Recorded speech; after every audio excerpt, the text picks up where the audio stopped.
Damos la bienvenida, como cada martes y jueves, a nuestra economista que ya es referencia y que la tomamos como cabecera para diversos temas que le encuentran muy de frente y sobre todo con responsabilidad. Clara González, bienvenida de nuevo, querida Clara. Siempre te Encantadísima de veo estar ahí en la aquí. emisión estelar de 4R de Noticias con Así es. esos tópicos muy sabios e inequívocos. Sí. Unas Muchas puntuaciones gracias. muy certeras, ¿eh? Sí, Ayer estuvimos conversando en la emisión, bueno, de 4RD sobre la frontera, sobre el muro, pues es la noticia y además representa al país una decisión que ha tomado el gobierno que representará un antes y un después en la relación dominico-haitiana, no solamente con las migraciones ilegales, sino también en organizar un comercio que de hecho existe y reporta más de $1.000 millones al año a la República Dominicana, pero a la hora que esto se supervise, se fiscalice y se controle, esos $1.000 millones pudieran ser 2.000 o 3.000 millones. Es más eficiente los controles que no tener controles. Hoy vamos a hablar acerca de, nos planteabas el tema de los pasivos y de la deuda externa, ¿no? No sé por qué cuando yo era niño, igual quizás te vas a reír con lo que te diré, pero me imagino que lo has escuchado también, que se decía deuda eterna. sí, Hoy día, yo pues también eso ha ido escuchaba. cambiando, ¿no? Sí, así es. Mira, el gobierno en principio se planteó una posible reforma fiscal y esto no ha sido, digamos, no ha sido posible.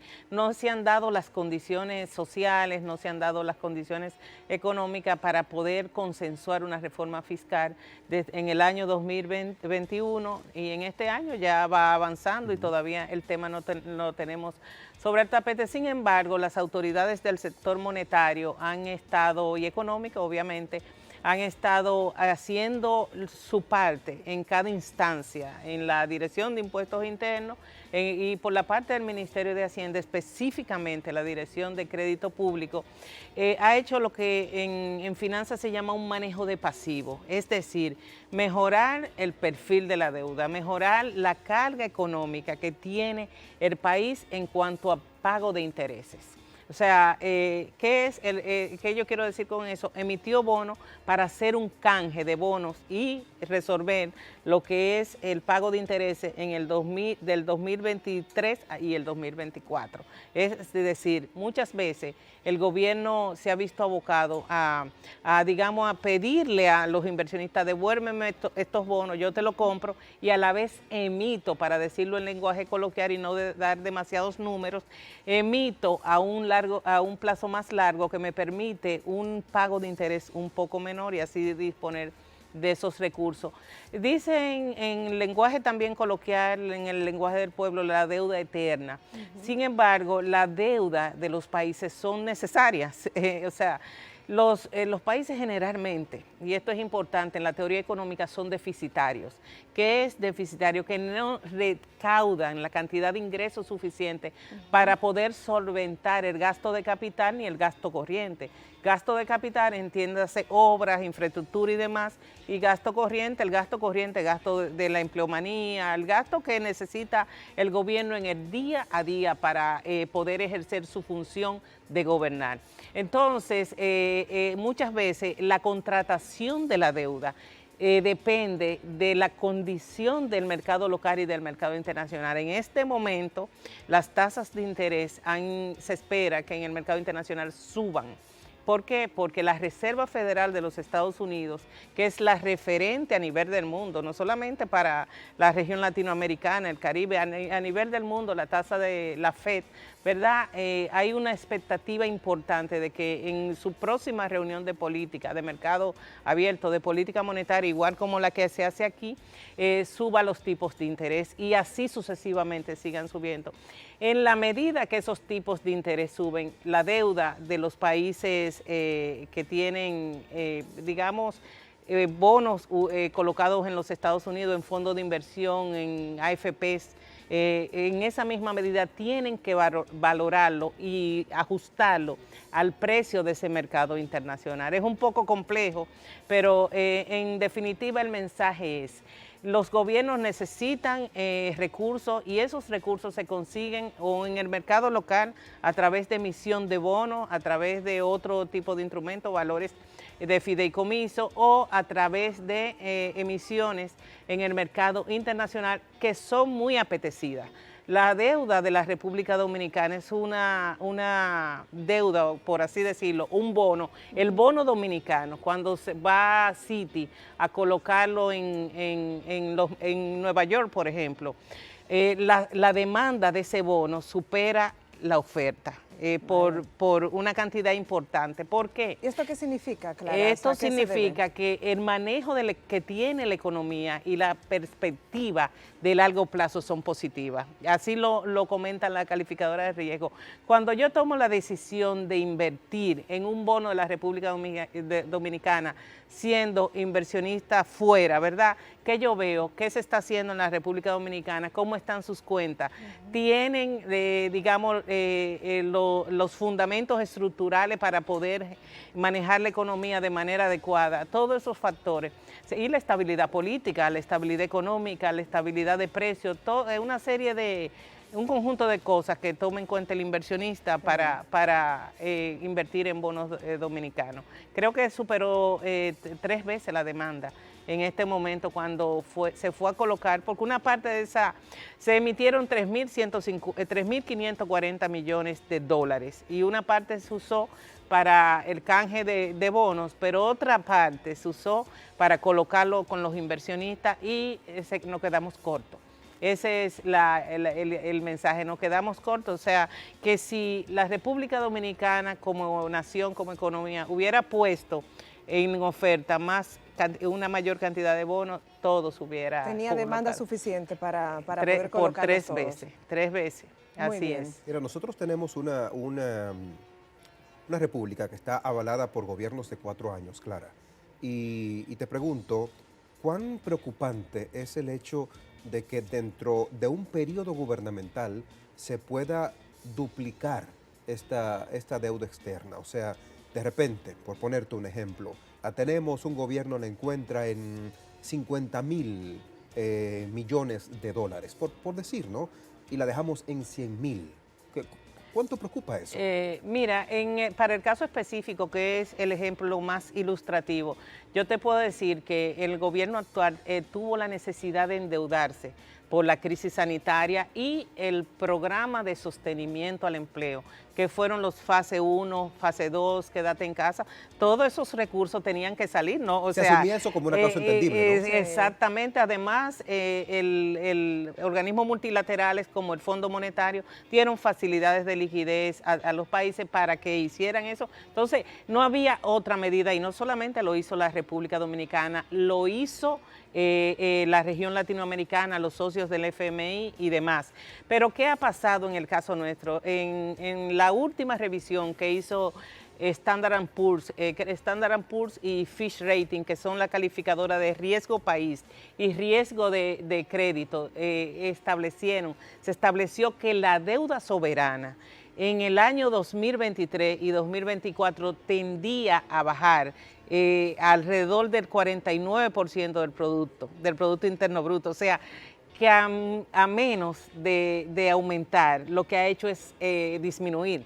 O sea, la propensión de la deuda externa dominicana es hacia la baja. 3 puntos básicos o menos. Pero no importa. Claro, o sea, si tú tienes pequeñas cifras en economía, claro, si tú tienes $1 millón de pesos y añades al crédito 300,000 pesos de amortización de capital, eso te hace un impacto, aunque sea no es lo mismo que 500 ni 700 para ponerlo en lenguaje común y coloquial.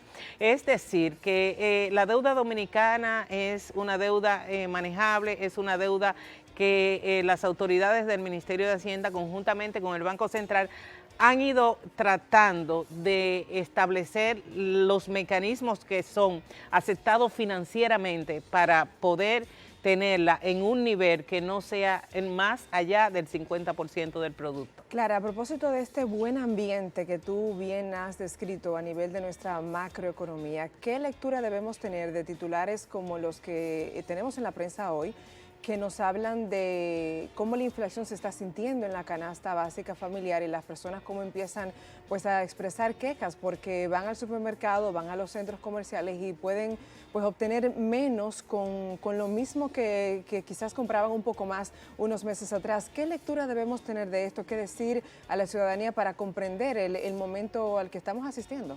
Mira, esto es un dolor, realmente lo es, un dolor de cabeza. Yo soy ama de casa, yo voy al supermercado y me doy cuenta que en la cinta del súper hay un incremento, sin duda alguna, y nadie lo puede negar eso. Pero la verdad es que la tendencia al alza y el encampanamiento, porque no se puede decir de otra manera, que ha tenido el barril de petróleo ha sido una cosa descomunal. El petróleo hoy día se encuentra cerca de $90 el barril, con una demanda increíble y en esa medida sube el precio. Y tú me dirás, ¿pero qué tiene que ver el petróleo? Toda la actividad productiva, sea manufactura, sea componentes de alimentos, sea componentes electrónicos, requieren para su fabricación y para su transporte utilizar el petróleo. Entonces, el factor petróleo ha incidido en que esa inflación internacional que se ha permeado el mundo entero se mantenga en niveles, digamos, altos, que no haya bajado lo suficiente, ni haya bajado nada. O sea, los precios del petróleo siguen altos, la inflación sigue cerca de un 8, un 9% a nivel del mundo, no solamente en la República Dominicana. Entonces, esa es la razón. Nosotros no somos un país productor de petróleo, tenemos que comprar petróleo, pero también tenemos que comprar materia prima en donde los costos de las materias primas también han incrementado en los mercados. Solo basta entrar a la página de Bloomberg o entrar a cualquier de esas plataformas donde te indican cuáles son los precios del sorgo, de la soya, el propio petróleo en la bolsa mercantil de Chicago, todo lo que son componentes de materia prima, el cobre, el zinc, todo eso, que componente de materia prima para la fabricación de elementos y alimentos terminado, aceite. El aceite de girasol ha dado ha tenido un incremento exponencial. Bueno, pero ¿qué medidas entonces esperar tal vez se tomen en lo adelante para paliar un poco la situación? Mira, yo creo que la economía dominicana, aquí en el país existe y se ha mantenido lo que es la seguridad alimentaria, que es lo que más preocupa a la población, el bolsillo. O sea, al ciudadano de a pie que va al supermercado, que va al colmado, que va al ventorrillo, ¿qué es lo que le preocupa? Que le alcance el dinero. ¿Pero para qué?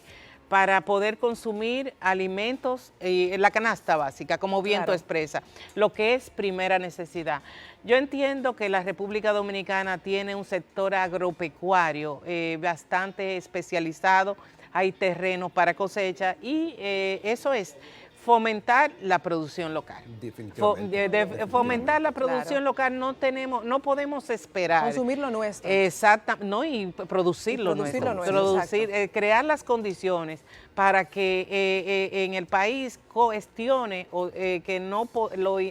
cuestiones que importamos, manufactura, materia prima, puedan producirse aquí, y sobre todo la parte de la alimentación. Sobre todo porque las herramientas están dadas. Claro. Exactamente. Por ejemplo, el país ha sido siempre importador de arroz, porque digamos, la producción local no alcanza. Entonces fomentemos a los productores de arroz, fomentemos a los productores de habichuelas del Valle de San Juan, por ejemplo, que ese es, te he mencionado, dos componentes de la dieta diaria del dominicano. Es poco lo que puede hacer una economía de renta media como la nuestra para incidir en los precios internacionales. Si fuéramos un gran comprador, como lo es los Estados Unidos, pudiéramos decir, bueno, yo compro la producción hasta el 2024, pero no podemos decir eso. No tenemos la capacidad, no tenemos la fuerza de mercado. ¿Qué es lo que hay que hacer? Resolverlo a lo interno, para que en la mesa de la población dominicana no falte por lo menos el componente de la canasta básica, porque un celular que cuesta 70,000 pesos, el último iPhone, por ejemplo, 80,000 pesos, eso se puede posponer, pero el día a día es más difícil posponerlo, ¿verdad? Sí. Claro. Son necesidades. Y puede ocasionar otro tipo de reacción en la población y esa reacción es no deseada. Siempre es exquisito escucharte, Clara, y aprender contigo de todos estos temas económicos. Aula abierta. Una aula abierta, ¿no? Para nosotros poder, y ustedes también, ¿no? Aprender con esta querida amiga, esta economista que tiene y siempre toca temas muy actualizados en el mundo económico. Así que damos las gracias a Clara González. Cada martes y jueves, acá le tenemos con nosotros. Y recuerden que puede buscarle a través de sus redes sociales como Econométrica RD. Y ahí ella siempre está muy dispuesta para ofrecerles a ustedes orientación de primera mano. Recuerde, Econométrica RD, Clara, el próximo jueves, acá estamos al pendiente. Y recuerde buscarle también siempre en la emisión vespertina, la emisión estelar de 4RD Noticias, donde ahí también da unos tips muy interesantes a nivel económico. Enhorabuena, Clara. Vamos a la pausa acá en Esta Mañana. Usted se queda con nosotros. Hay más tras la misma.